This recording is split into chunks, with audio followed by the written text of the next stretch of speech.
Welcome back, CC Kids. It is Cycle 3, Week 14, and here we go. In science, we are diving, just like last week, we're diving into chemistry. We did a lot about biology, last semester, and now we're diving into chemistry. And we are talking about what is an element.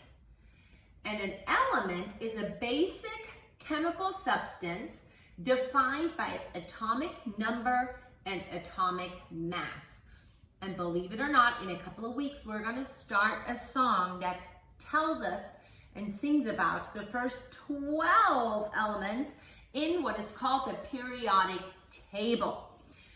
So, today we learn what is an element. And we're going to sing it to the song that has element in it, kind of. Because remember, when you sing the ABCs, does that sound familiar? Elemental P? There's no element in it, but it kind of sounds like it. So I chose the song, the ABC song. It goes like this.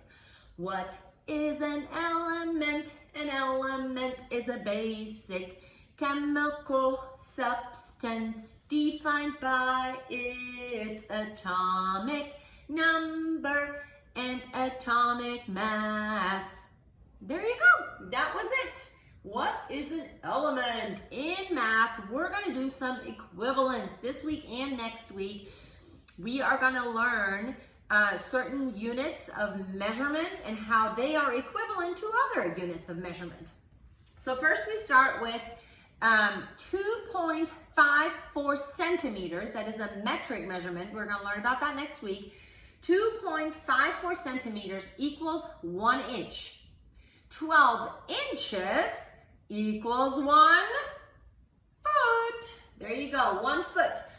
5,280 feet equal 1 mile, and 1 mile equal 1 kilometer, equals 5/8 of a mile. And that goes to the song, to the melody of Supercalifragilistic. It goes like this. 2.54 centimeters equals 1 inch. 12 inches equals 1 foot. 5,280 feet equals 1 mile. 1 kilometer equals 5/8 of a mile. And those are the linear equivalents. Okay, in Latin, we are translating our John song into Latin. You guys all perfectly know our Latin English song, and today we are talking about the same was in the beginning with God. The same was in the beginning with God. In Latin, that sounds like this. Hoc erat in principio apud Deum. Hoc erat in principio apud Deum. There we go. In English, we are still going through our, what is it? Yep, you are right. Our verb principal parts, infinitive, present, past, present participle, and past participle. And today we are learning about the verb to break, like breaking something apart. And it goes like this, to the melody of Hey Ho from Snow White, what the dwarfs sing. It goes like this. To break, breaks, broke, breaking, broken. Nope, I'm losing it here. What is it? Oh, hey ho, hey ho. To break, breaks, broke, breaking, broken. Let's start that from the beginning. Here we go. To break, breaks, broke, breaking, broken. To break, breaks, broke, breaking, broken. Here we go. Miss Claudia missed that one here. In geography, we are learning about the Northwest Mountains. So those are the mountains that we find in the northwest of the United States. Kind of in Washington, Oregon, Montana kind of area, up to the upper left corner. And it goes to the melody of Chim Chimney, from Mary Poppins. It goes like this. Northwest Mountains, the Cascade Mountains, Mount Rainier, Mount St. Helens, and Denali. Northwest Mountains, Cascade Mountains, Mount Rainier, Mount St. Helens, and Denali. Those are our mountains in the Northwest. In history, we're learning about tycoons. And tycoons were men that were helping America's Industrial Revolution. They produced things and did things and worked on things that helped America to have their own awesome things to sell. So, tell me about the tycoons.